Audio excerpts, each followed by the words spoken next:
Hello. Welcome. I see that there's one person logged in, oh, maybe that's me. That's myself. Oh, Barbara. Okay. I thought maybe that one person was me because I had the video open up here in another browser. It would have been funny if I was talking to myself. How are you this morning? Oops.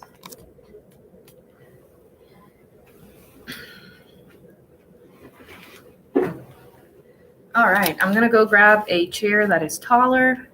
Okay, good. Good. I'll be right back.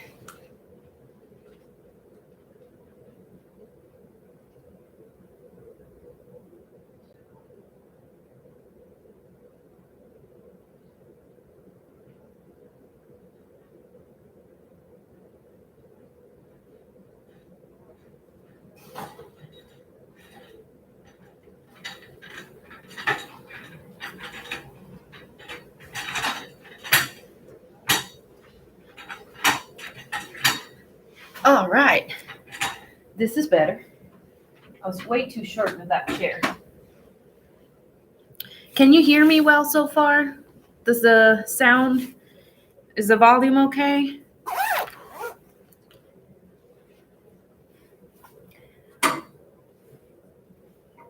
Anyone that joins us, please comment on the live chat, even if you just say hello.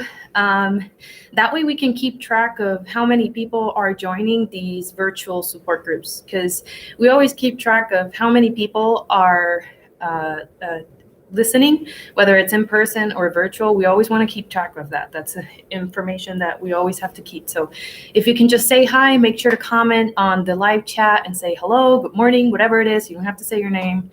I just want to make sure I have a good count of the people. And instead of starting right at 10 a.m., I'm going to give people a couple of minutes to see if anyone else joins us live. I just put the link on Facebook, so I'm hoping that people will see it and join us. So just bear with me a few minutes. I'll definitely start this presentation no later than 10:05. So if you want to go grab something to drink, make yourself comfortable. I've got my water here. Sip, sip, sip.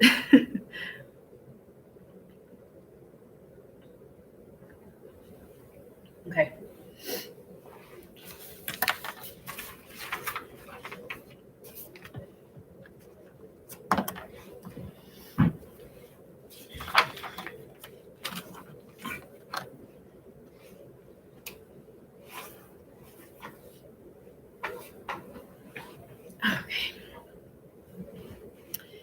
And for those of you who haven't seen the video, we just posted a new cooking class on Facebook and YouTube. So you can go here in our YouTube channel and see the video.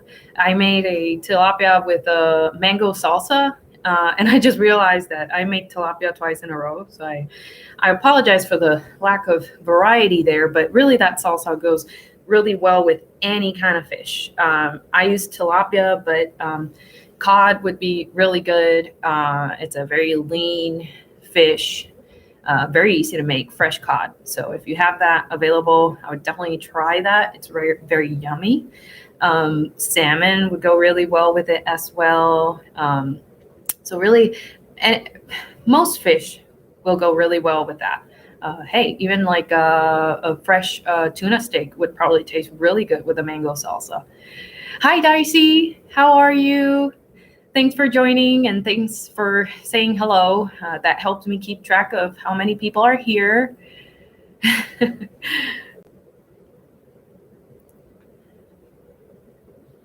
We're going to wait just a few minutes just to allow a couple of people to join in. I know that we typically have a very large group in our in-person support group.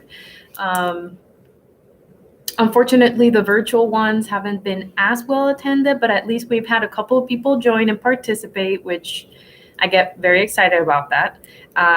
So definitely, if you talk with any of your any of the other patients through Facebook. Tell them, hey, you should join the virtual.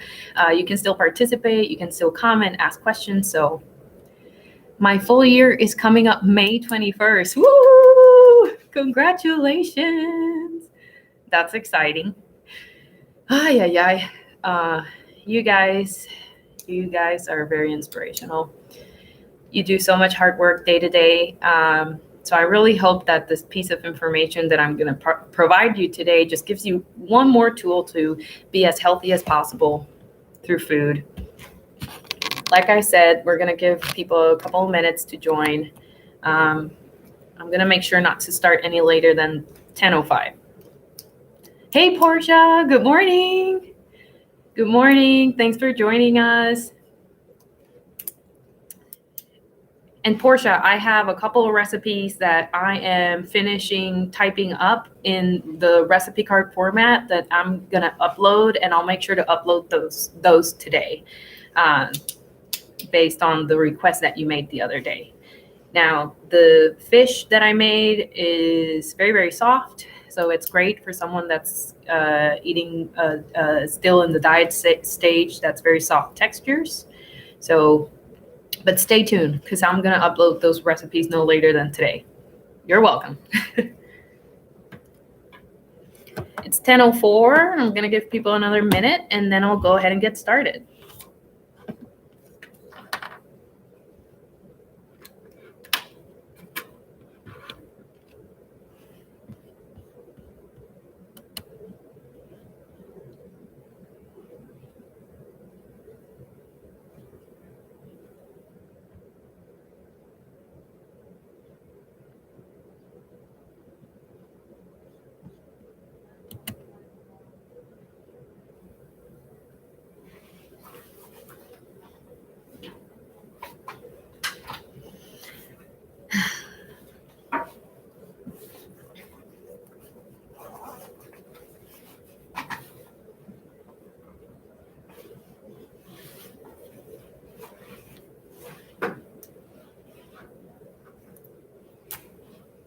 All right, it's 10:05, so I'm going to go ahead and get started. And if I notice that anyone joins in, I'm just going to ask them to, oh, thanks, Dicey. Yeah, and I did post something on Facebook, so I'm hoping people will see that. I feel like the good thing is that they can probably at least listen to it if they're working at home or, if they have access to a computer, they could probably listen to it in the background at least, even if they can't see the video.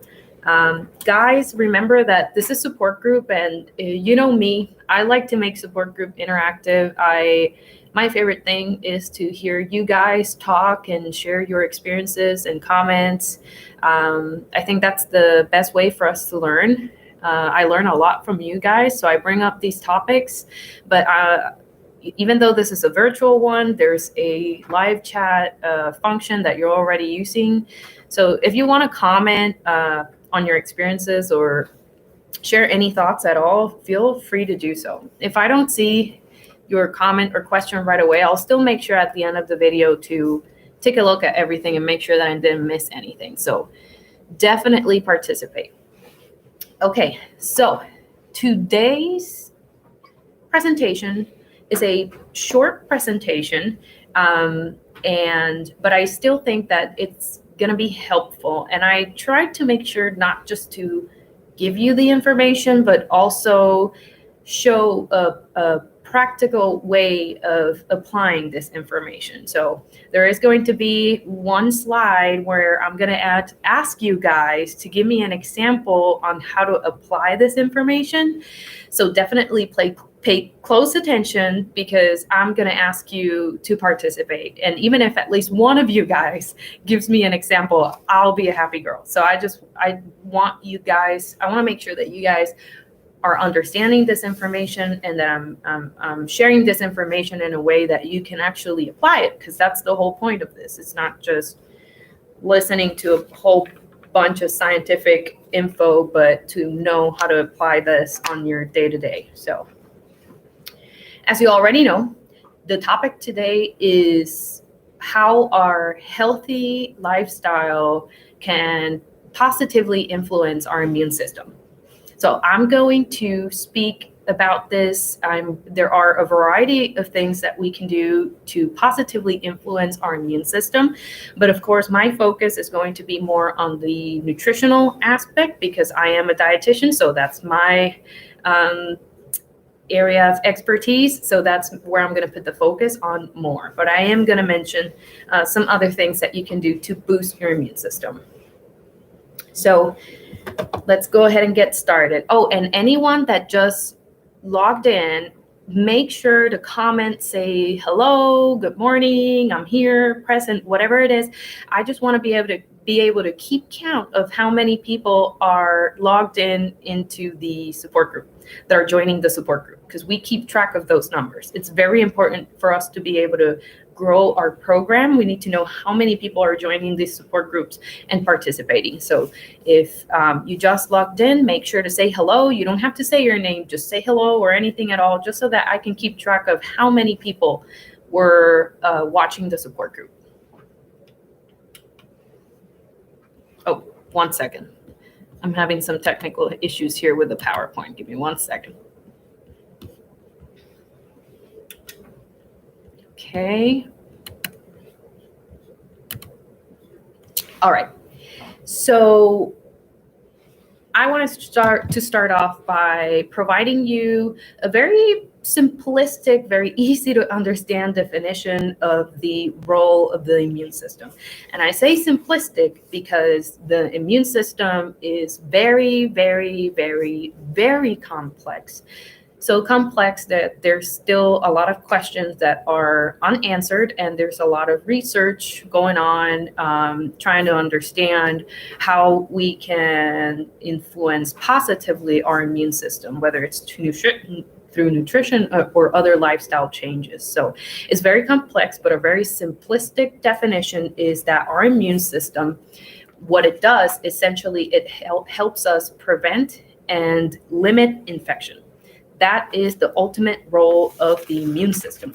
So when the immune system recognizes the presence of bacteria or viruses or any kind of abnormality inside the body, our immune system is going to respond immediately and try to fight against that. And the whole purpose is to try eliminate the threat if able, right? When I was reading on just general information on the immune system, I found it pretty fascinating how our immune system is like this army of little soldiers that are created in our bone marrow. So our bone marrow is where all the immune cells are formed, developed, and then they are just distributed to every part of our bodies. So these little soldiers are marching up into different parts of our bodies. They try to go to every single hole or crevice or area where potential pathogens, bacteria, viruses may want to invade our body, right? So they're ready, they're on the go, they're just keeping an eye on any foreign object or bacteria or virus that may want to come into our body. So some of the places where these immune cells are present are in our skin, as I mentioned, the bone marrow, the bloodstream, the lymphatic system and lymph nodes, the spleen, and the mucosal system. In the skin, very, very interesting, our skin cells produce and secrete important antimicrobial proteins. I didn't know that. I don't know if you knew, but even in our skin, we have antimicrobial properties that help us fight against infection. And then in the mucosal system, for example, what that's referring to is our respiratory tract and our gut, where there's a lot of mucus, which is that barrier that helps us protect us against bacteria or any kind of foreign pathogen. Now, next slide. Okay, clearly I'm having trouble with this PowerPoint. Give me 1 second.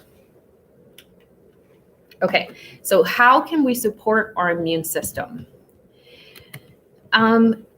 Research hasn't been able to prove a super direct link between lifestyle changes and a sudden boost on immune system, but we have definitely seen in recent research, as long as older research, that there are lifestyle changes that we can make that will positively influence our immune system. Okay, and these are just some of them. This is not all inclusive. Of course, healthy eating habits, that's pretty logical, that we would think that what we put into our bodies, the food that we eat, would definitely have an influence in our immune system. So that's the one that we're going to talk about the most today. Also, physical activity has been shown to influence positively our immune system.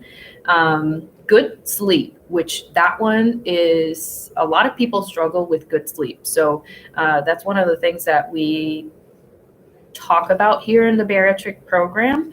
And if you struggle with sleep, then that may have a negative influence on your immune system. It's important to work to try our best to fix that or improve that. So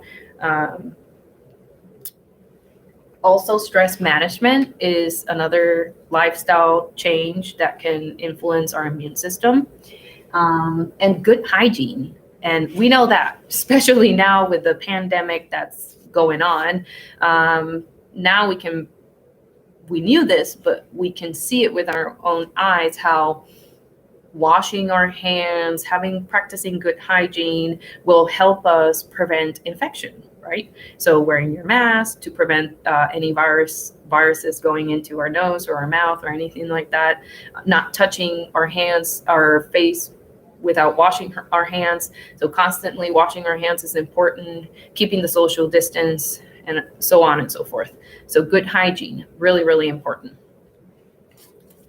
Now, like I said, we are going to focus today on the healthy eating habits. So these healthy eating habits, as soon as you read them, you're going to think, oh, that's just so obvious, or it sounds so simplistic. Just following these tips, I'm going to boost my immune system. Well, the answer is yes. This is a very simplistic approach. It's very easy to understand. The problem is that it becomes challenging to apply these healthy eating habits. Okay, so it's difficult to apply them, but the answer is very simple. Sorry, Portia, you commented, when you say good sleep, but when you get up all night going to the bathroom, that interrupts your sleep. Yes. So there could be many reasons why you're going up to the bathroom often. But one of the things that you can try not drink a lot of water in the late evening, just to avoid or at least decrease the amount of times I have to get up to go to the bathroom. But hopefully once you get back into bed, you fall right asleep, hopefully. If not, then definitely try not drinking the majority of your water in the evening, okay? And definitely use the bathroom before you go to bed. But that is a challenge that a lot of people struggle with. Insomnia is a major difficulty. Yep.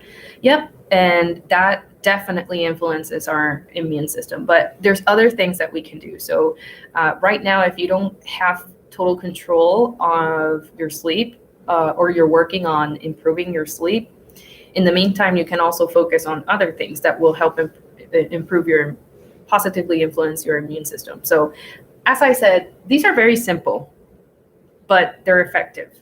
So eating a variety of vegetables, especially your dark leafy greens, your red, your orange, also other colors like purple. The more colors, the more vitamins and minerals are present in those vegetables.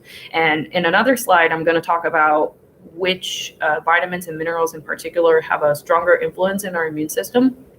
But an easy way to get those nutrients in is a variety of colors when you choose vegetables. look at the color of your vegetables. If you notice that you always stick to green vegetables or you always stick to orange vegetables, then try to incorporate other colors like purple or red or yellow. Okay, so focusing on the colors. Again, this is very simplistic and you've probably heard this 1,000 times, but I feel like still when we go home or we go grocery shopping or when we do meal planning, we don't think about these things. So I want you to start actively start thinking about the colors in vegetables, and when you're planning meals, try to strategically incorporate different colors throughout the week if you're able. It doesn't have to be all in a day, but at least throughout the week. Eat a variety of fruits, of course. And it doesn't say eat one fruit. It says variety. That is the key. Again, because no fruit is perfect. It's kind of how I like to explain it. One fruit is going to have more vitamin C. One fruit is going to have more potassium. So each fruit is going to have a different micronutrient composition. So there's no one perfect fruit. For us to get a variety of nutrition from vitamins and minerals from fruit, we need to incorporate a variety. Now, the best thing is to try to eat fruits and vegetables that are in season, and if you're able to get them locally from a local farmer, that way you know that produce is going to be packed with nutrition. You don't have to eat a large variety necessarily on a daily basis. Try to think of it as during the week. In a week span, try to get a variety of fruits and vegetables. Also, choosing a variety of low-fat sources of protein, like your eggs and beans and poultry, without the skin, of course, so you don't get those calories and unhealthy fats from the skin. Seafood, lean meats, unsalted nuts, seeds, and soy products. So I'm saying also a variety of meats. I'm not saying meat. I'm not saying eat chicken, just chicken, to boost your immune system. I'm saying a variety of meats. Same as the fruit and the vegetable, different kinds of meats are going to give you different micronutrient composition and different kinds of sources of protein. So not just meats, sources of protein, because your nuts and seeds and soy products, they're not meats, but they're sources of protein. And they're going to have minerals that your chicken may not have. So it doesn't mean you have to eat a soy product every day. Again, I don't want you to get repetitive with one particular source of protein. I want you to try to incorporate a variety of them throughout the week and months. Another thing is to drink fat-free or low-fat milk and eat low-fat dairy products. So low-fat dairy products, we know that they are an excellent source of protein, that they're an excellent source of calcium and vitamin D, which is important for bone health. But they also contain other micronutrients that help us boost our immune system. And in fact, vitamin D, even though I won't really mention it during the future slides, is also one nutrient that contributes to our healthy immune system. That list that I'm going to show you in the next couple of slides is not all inclusive, but it does show some of the most important. And then, and stay well hydrated, of course. I mean, hydration is key no matter what topic we're talking about. When we're talking about staying healthy, eating healthy, being healthy, you want to make sure you stay hydrated and try to get as much of just plain water as possible. You can do water flavorings, but as long as it's 0 calorie, you want to just make sure that you stay well hydrated and maybe not drink too much in the evenings, Portia, so that you don't have to go to the bathroom so much. Okay, so next slide. Sorry, I'm having trouble with changing the slides. Okay, so now I'm going to show you a list of the micronutrients that support our immune system. And like I said, this is not all inclusive. There are some that are not listed in here that also influence positively our immune system.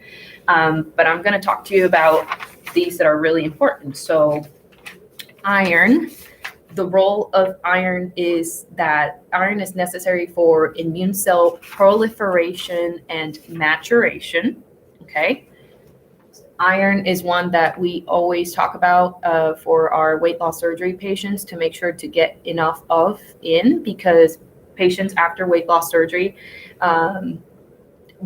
generally in America, a lot of people don't get in enough iron, and then our weight loss surgery patients, because of the surgery and the change in the anatomy of the GI tract, they may not metabolize and absorb iron the same anymore. So it's important to supplement. And when I say supplement, yes, vitamins, minerals, but your food sources are going to be the best, because those are the ones that we absorb the best. So your animal meats, beans, spinach, those are all examples of food sources that are rich in iron.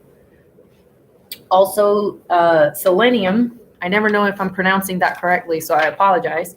Selenium, the role of selenium in our immune system is that it has antioxidant properties, and it's protective. It protects our DNA, okay, from damage. So that's how it helps our immune system. And selenium we get from protein-rich foods. We get such as meats and dairy products, fish, seafood, milk, and nuts. Okay. So again, emphasis and variety. Don't just stick to one of them. Try to choose a variety of those. And then zinc, the role of zinc is crucial for normal development and function of cells. It's also an antioxidant and has anti-inflammatory properties. Okay. So the anti-inflammatory property piece is how that helps our immune system. Zinc is another one that's really important for us to make sure that our patients are getting enough of. It's a mineral that our patient population could potentially become deficient if they're not making sure to consume foods that have zinc and also take their vitamins and minerals as recommended. So an example is chicken. The dark meat, no skin, has a higher concentration of zinc. Yogurt, cashews, chickpeas, aka garbanzo beans, also Swiss cheese, which the good thing about Swiss cheese, it's also low sodium, so it's a great choice for cheese.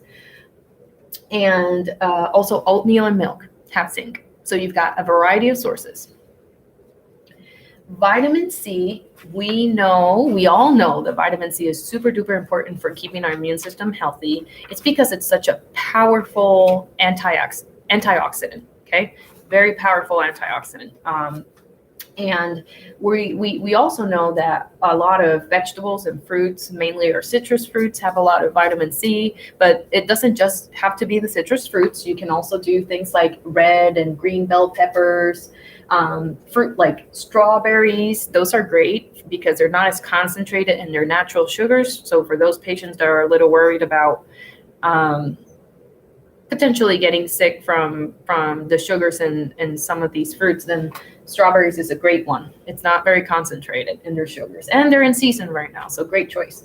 Also Brussels sprouts, but not all patients are able to eat Brussels sprouts right away because they are very fibrous, very tough. They're a cruciferous vegetable. So if you're watching or listening today and you haven't had Brussels sprouts yet after weight loss surgery, I'd take it slowly because you could potentially feel a little bit of discomfort. On the other hand, I have patients that feel perfectly fine eating Brussels sprouts. So again, that's very individual. So just take it one bite at a time. All right, so next slide. Here are more micronutrients that support our immune system. Vitamin A is one. So the role of vitamin A is that it protects mucus integrity in the body. So remember when I mentioned that one of the places where the immune cells are located is our respiratory tract and our GI tract, right? That there's a lot of mucus there. What vitamin A, one of the roles, because vitamin A has many, many roles, but one of the roles that vitamin A does is improve the integrity of that mucus. So that mucus is nice and solid and does its work at protecting us against bacteria, viruses, and so on and so forth. Okay, that's another really good reason why to make sure to get in enough vitamin A. That's one of the vitamins that dietitians or your surgeons are making sure that you're getting enough of, because it's a vitamin that's commonly insufficient or deficient in our population. So you can make sure to consume foods that have vitamin A, and also, again, take your vitamin and mineral supplements as recommended by your surgeon. So examples are sweet potato, carrots, spinach, and cottage cheese. So there's a lot of really yummy recipes that you can make with all of those ingredients. So trying to incorporate those as much as you can. And then vitamin E, the role of vitamin E is that it's a powerful antioxidant as well. That's how it helps our immune system. Examples, this one can be a little bit challenging to get in if you're not careful to get enough of through our diet. Vegetable oils are a great source, such as soybeans, sunflower, corn, walnut oil, cottonseed oil, palm, and wheat germ oils. I know some of those oils are not very commonly used, but some people do. So when I was reading this, it just made me realize how I tend to, and you have probably seen this already in my cooking classes, I love olive oil. That is just a taste of it, and it's very, very healthy for you, but it's not a high source of vitamin E. So when I was developing this presentation, I myself thought, okay, I'm going to make sure to purchase one of these vegetable oils and make sure that I create recipes, whether it's cooking a vegetable or adding it to a salad, make sure to use some of these oils that do have vitamin E to incorporate them into my meal plans. Okay, so that's kind of how you have to do. You have to be very mindful of your choices. You absorb the information, and then you think about what choices you're making right now, and see, I may not be getting enough of that because I only cook with olive oil. So also sunflower seeds, almonds, hazelnuts, peanut butter, they all have vitamin E. But the problem, the negative part of these is that you have to be really careful with a portion because they are very high calorie, because these nuts and seeds are mainly made of fats. They do have protein, but they have a lot of calories. So it's not that you can't have them. Absolutely, you can have them, and you should have them. But because we recommend that you use them in very small amounts, they may not be a super high source of vitamin E, because you're having to use, for example, maybe like 2 teaspoons of sunflower seeds. Okay, so, but that's where the vitamin and mineral supplements come in good, because if we don't get enough through our diet, then we know that we have that safety net from our supplements. Vitamin B6 and folate are also known to help boost our immune system. So examples of vitamin B6 are chickpeas, sockeye salmon, chicken breast. Examples of folate. So you may have heard folate and folic acid. Folate is just the name that they use for when it's in its natural state in food, but folic acid is more of that chemical form that's used in supplements and things like that. But they both work for increasing your folate levels. So asparagus, Brussels sprouts, dark green leafy vegetables, nuts, beans, and peas. So I don't know about you, but I'm noticing a lot of foods in common, foods that have a lot of different vitamins and minerals. So there are some foods that I would call those superfoods that have a variety of vitamins and minerals. So beans have been a very common one that I've seen. A dark leafy green like spinach, or that you can add to a bunch of dishes, and peas as well, and nuts I've seen a lot. But again, trying to do a conservative amount of those.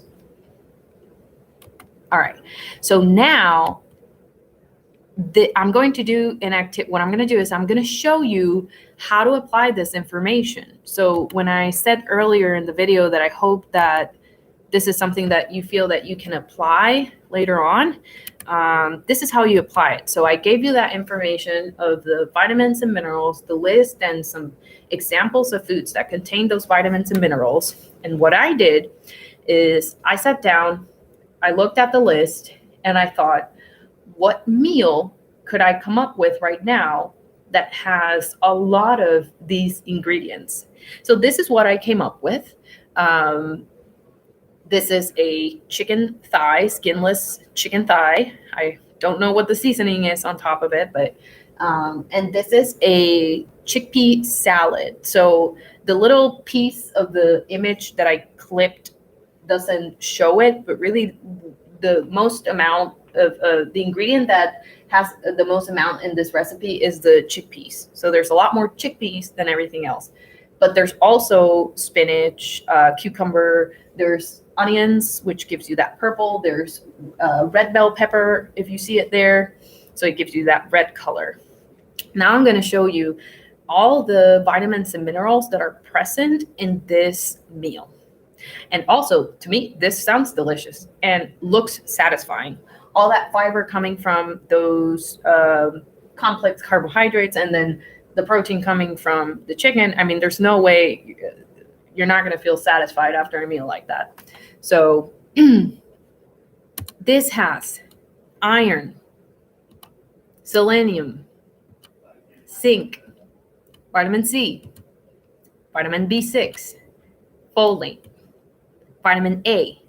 I mean, and there's still some vitamins missing from the list that I showed you earlier, but you don't have to make sure to consume all of those vitamins and minerals in one meal. You have a whole day's worth to get that nutrition in. So this is just an example of how you can really hit a lot of those with just one meal. Okay, so now here is the activity that I want you to participate in.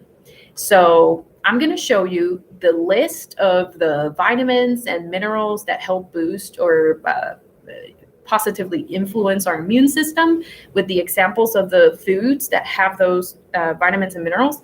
And I want you to do the same thing that I just did. And I hope that one of you can come up with an idea, an example of a meal that contains these vitamins and minerals. So here's the list. I'm going to give you a couple of minutes and see if you can come up with an example of a meal that contains these vitamins and minerals. Again, you don't have to include all of them, but a couple of them. I would say try to include at least 4 or 5 of those. So think about the things that you cook at home, or you can come up with a new recipe or meal combination and see how would you get some of these nutrients in a meal. So I'm going to give you a few minutes. I'm going to give you like 2 minutes and see if you can come up with an example.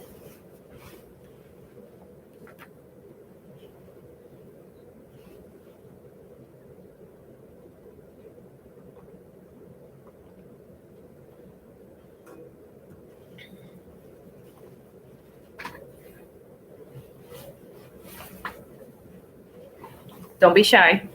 This is easy. Well, I think it's easy. I hope it's easy. That's what I'm trying to make this as simple as possible. So look at the ingredients and what meal combination, what meal idea comes to mind when you look at this list. And hopefully that meal idea is incorporating a few of these vitamins and minerals.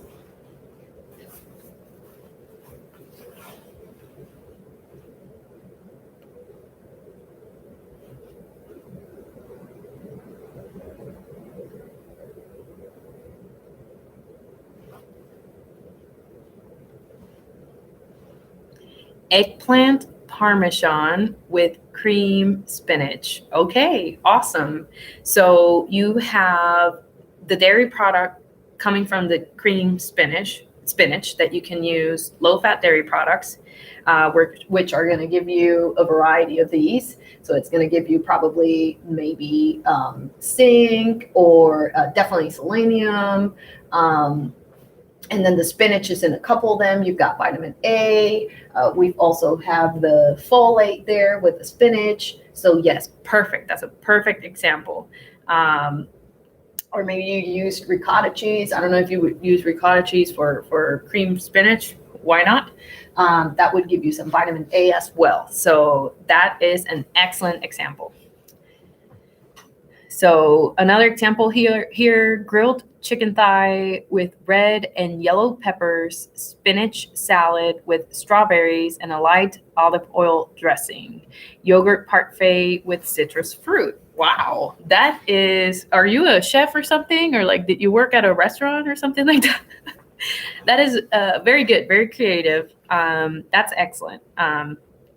And oh my gosh, there's just so many nutrients there. I mean, it probably hits almost all of these. So that's an excellent example. The yogurt, the citrus fruit, so much vitamin C from the citrus fruit and the strawberries, from the yellow peppers and the red peppers.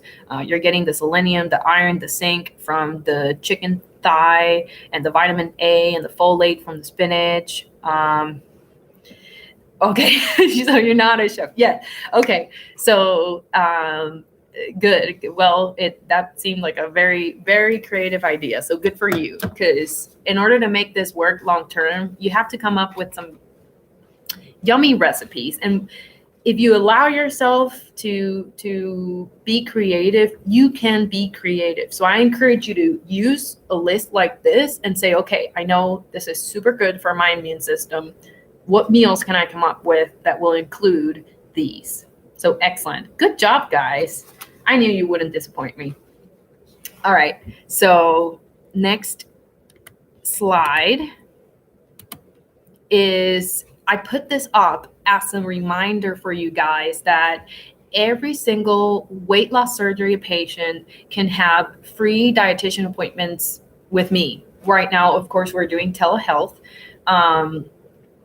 The reason I'm saying this is because if, for example, if you're having difficulty applying information like we just did, like if coming up with a meal idea that incorporated those ingredients was very challenging for you and you feel frustrated about that, that's a good time to reach out to me, schedule an appointment with me, and for us to sit down and maybe we can just talk about meal ideas. Maybe we can just sit down with our computers in hand and brainstorm a bunch of healthy meal ideas. I am absolutely open to doing that with you guys. So I just wanted to make sure to give you this reminder. Okay, so the next thing that positively influence our immune system, other than healthy eating habits, is physical activity. And here you've got some good information. So physical activity, exercise influences our white blood cells, which are the cells that fight against infection. So that is one of the reasons why exercise helps positively influences our immune system. Also, exercise slows the release of stress hormones, and lower stress hormones may protect against illness. So that's another reason why physical activity positively influences our immune system. So another great reason why to get out there and move. This example says that exercising 2 hours and 30 minutes a week is very beneficial for your health. There's a lot of other benefits other than boosting your immune system. So keeping your muscle mass in check, it helps with stress management, helps with the weight loss, of course. And when it says 2 hours and 30 minutes, that's essentially 150 minutes a week. And you want to try and do as high intensity as you can. So that lady looks like she's walking fast. I don't know about you, but she's like whoosh. So whatever the pace is for you, I encourage you to challenge yourself when you're out there walking and challenge yourself and go at the highest intensity that you can. Of course, I don't want you to get injured, so make sure that you're doing it safely. Dicey, you're asking, can you post the list? Yeah, absolutely. So this video will be permanently in YouTube, but what I'll do is I'll make a note to myself and I'll add that list of the vitamins and minerals in our Facebook group, and that way you can download it. Okay. Perfect. No problem. Okay, next slide. We're almost done. So when I mentioned about the exercise, how it reduces stress, that kind of leads us to how also the topic on how stress management can help us positively influence our immune system. So there's a lot of research going on that as well. And here are two things that I found that I wanted to share with you. So chronic stress lasting from days to years is associated with higher levels of pro-inflammatory cytokines. And I know that sounds like, what? Well, pro-inflammatory, it means that they promote inflammation, right? So that's not good. Inflammation is necessary for short-term response, for eliminating pathogens and initiating healing. But when it's chronic inflammation, when you have inflammation continuously, that's not good. It represents a dysregulation of the immune system and increases risk for chronic diseases, including atherosclerosis and frailty. So managing stress is another way that we can help our immune system. And we've talked about how stress management helps with weight loss. Stress management helps with mental health, of course. I mean, there's just so many tools that we have in our belt, things that we can practice that will positively influence our health, not just our immune system, but our health in general. I encourage you to try to practice these as much as you can. So I thought this picture was funny, not so funny, but funny at the same time, is because this is us a lot of times. It's like we feel that we're doing 20 things at the same time, and it can become very stressful. Maybe your job is not stressful for you. Maybe you're not like this lady at work, but if there are other stressors or personal issues, relationship issues, or whatever it may be, if it's causing stress, that can have a negative effect in your immune system. So I absolutely encourage you to practice strategies for stress management. That brings me to my last slide, where I want to make sure that you guys are aware of our recently added staff member, Aaron Perez, which is a behavioral health, a licensed clinical social worker. He's our behavioral health specialist here in our program. If you're interested in if you feel that stress is something that's chronic in your life and you're really struggling with it, and you want to have a conversation and find practical strategies on how to deal and overcome the stress, then absolutely reach out to us. So Erin has experience with individual and group counseling and routinely sees patients who struggle with anxiety, depression, relationship issues, addiction recovery, and many other psychosocial issues. He does accept insurance, and there's some self-pay fees as well. If you have insurance that covers, then you would just have to pay that copay. Danielle, our registration person, would be able to give you more information on the insurance piece. Any patient that has Medicaid can see him for free. And also charity care. If you have charity care, you can see him for free. So this is his phone number. So absolutely reach out to him if you feel that stress is something that you have a big challenge with, and you know how that can negatively affect your immune system. So I'd say take action and call him and set up an appointment. Okay, we're here for you. All right, so that is all I have for you today. Guys, you were awesome. Here are the reference where I got that information from. And Dicey, I will upload that on Facebook. I'll make sure to do that today. Here are my references, like I said. And thank you so much for joining me.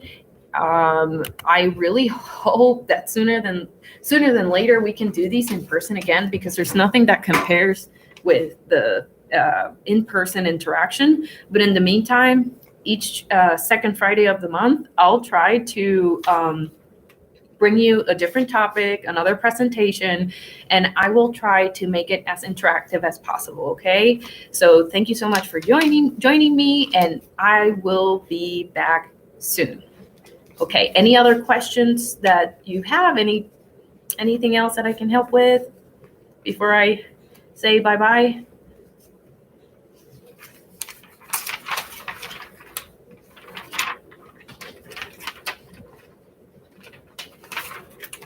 All right, doesn't look like there's any more questions. Then you have my contact information, you have our contact information. If there's anything else that you need, let us know.